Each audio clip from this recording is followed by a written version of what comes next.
Selamat malam, Assalamualaikum sahabat cahaya kehidupan semuanya. Salam sejahtera untuk Anda. Saya kembali membuat sebuah audio catatan harian yang berisi pengalaman, berisi inspirasi tentang aktivitas yang saya kerjakan dari pagi sampai malam hari ini.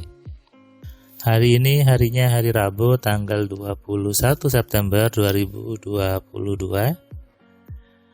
Bagaimana kabar Anda di hari ini? Saya doakan hidupnya semakin hari semakin penuh dengan kebaikan, semakin hari semakin penuh dengan kecerdasan, dan tentunya semakin hari semakin penuh dengan keberuntungan.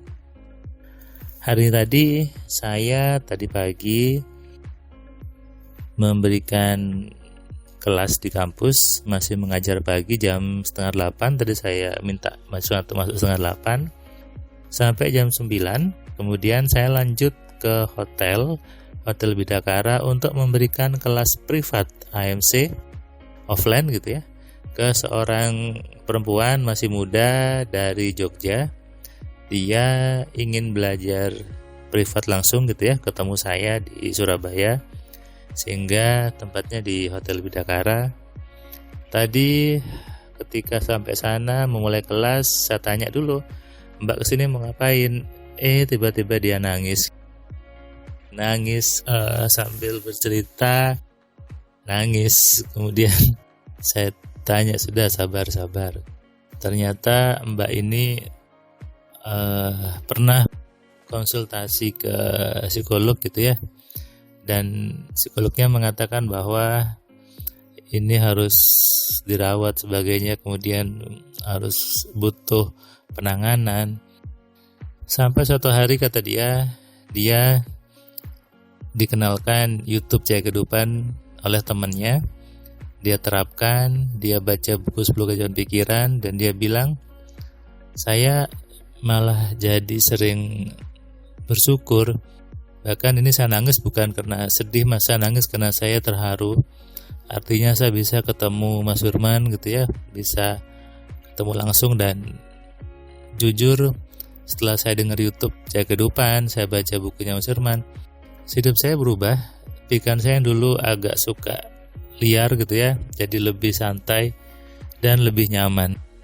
Nah, tadi Mbak ini cerita bahwa dia dari kecil gitu ya, sering disakiti, sering dapatkan berbagai ancaman. Nah, ini yang membuat memang kemudian pikirannya menjadi takut, penuh dengan kecemasan, dan membuat hidup jadi tidak nyaman. Bahkan Mbak ini bilang, "Saya memilih tinggal sendiri Mas sekarang." Dan dia mencoba menggeser fokusnya kepada bisnis, dan itu sudah mulai terlihat hasilnya. Nah, ini juga yang mungkin terjadi di sebagian orang, punya saya bilangnya punya situasi di masa kecilnya yang mungkin dianggap tidak nyaman. Pernah dimarahi, sering dibully, kemudian sering dapat ancaman, dan banyak hal lainnya. Makanya hati-hati ketika Anda punya anak kecil, karena usia anak-anak adalah usia di mana itu pikirannya cukup kuat menerima apapun seperti spons itu. Jadi apa yang dia lihat, yang dia dengar masuk ke pikirannya. Dan itu dampaknya ketika besar. Kecil mungkin kita sebagai orang tua suka marahin anak kita, suka ngomongin jelek, suka membentak, suka bilang yang kasar. Mungkin saat kecil efeknya cuma nangis. Tapi sadarilah bahwa itu terbawa sampai besar. Kenapa? Karena pikiran manusia tidak bisa menghapus memori. Yang bisa adalah merubahnya. Sehingga semua perlakuan orang tua, semua omongan yang masuk, kejadian, trauma kalau bahasa psikologisnya, terbawa sampai besar, sampai dewasa. Makanya kita sebagai orang tua gitu ya, dan orang tua lainnya, jangan buru-buru suka nyalahkan anaknya. Kenapa? Karena anak kita, anak Anda adalah cerminan diri Anda. Jadi kalau Anda sekarang sudah usia senior, lalu anak Anda itu tidak care sama Anda, tidak pernah bantu Anda, bahkan hidupnya sama-sama susah, tidak pernah ngasih uang dan sebagainya, maka ya jangan serta-merta hanya nyalahkan si anak itu. Tapi ingat, itu juga adalah efek dari didikan Anda sejak kecil. Ini yang harus disadari oleh semua orang tua. Dan apakah itu tidak bisa dirubah? Masih bisa berubah. Asalkan tadi tahu caranya dan benar bagaimana mengubah pikirannya. Mbak tadi dia bilang sudah mulai bisa menggeser semua trauma masa kecilnya ke arah bisnis. Nah, ini juga solusi sebetulnya. Jadi kalau fokusnya di hal-hal yang negatif, fokusnya di masalah, ya dapatnya masalah. Kalau Anda ingin hidupnya lebih baik, ya digeser fokusnya. Gampang sebetulnya. Banyak buku yang membuat rumit, banyak buku yang buat susah. Suruh meditasi, suruh duduk diam, suruh apalagi ya, diketuk-ketuk kepalanya. Itu nggak ada gunanya itu sebetulnya. Yang membuat berubah adalah kalau Anda merubah program di kepala Anda.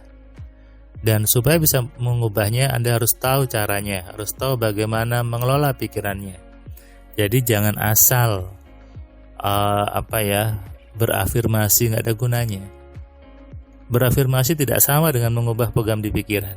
Saya ulangi ya, berafirmasi tidak sama dan tidak serta-merta mengubah program di pikiran Anda. Yang namanya mengubah program di pikiran adalah Anda harus tahu dulu program mana yang mau dirubah. Baru Anda rubah pakai rumus AMC. Tapi kalau Anda nggak tahu mana yang dirubah, Anda hanya berafirmasi, mengulang-ulang, tentu program yang ada di kepala Anda tidak akan berubah. Gitu kan? Nah, makanya semua kondisi, semua trauma masa lalu masih bisa dirubah. Asalkan kita tahu bagaimana caranya mengolah pikiran dengan benar. Tadi ketika jam istirahat, saya harus ke kampus karena ada undangan di Fakultas Hukum gitu ya. Jadi saya harus ke sana. Ada kelas, saya ke sana sebentar, saya absen, kemudian setelah materi rapat saya keluar gitu ya.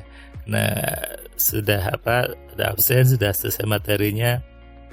Karena saya ada dua, saya bilang ke teman saya dosen yang dari teknik, saya keluar dulu ya. Yang penting sudah paham apa yang mau disampaikan. Lanjut kelas MC sampai sore dan cerita dengan mbaknya, sharing tadi menggunakan semua pemahaman yang dia tahu. Ternyata mbak ini juga sudah belajar macam-macam gitu ya. Dan dia bilang hanya di AMC semuanya simple, semuanya sederhana. Tidak rumit, tidak perlu afirmasi ulang-ulang, tidak perlu ketok-ketok kepala, dan tidak perlu mukul-mukulin tangan dan sebagainya. Tidak perlu meditasi katanya. Yang saya pegang adalah Allah itu maha baik, Tuhan itu maha baik, dan tentunya mustahil memberikan kejelekan kepada umatnya, kepada makhluk-makhluknya.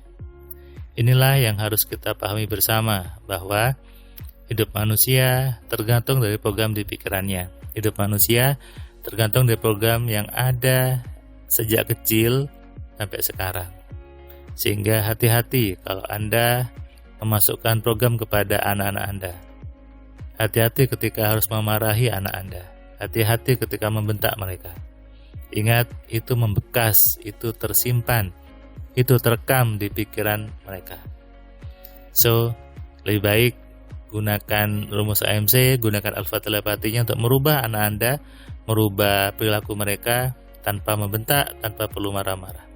Sadari ini dan renungkan. Selamat malam, selamat istirahat, salam sehat, salam kaya, salam cerdas. Dari saya Firman Pratama. Assalamualaikum.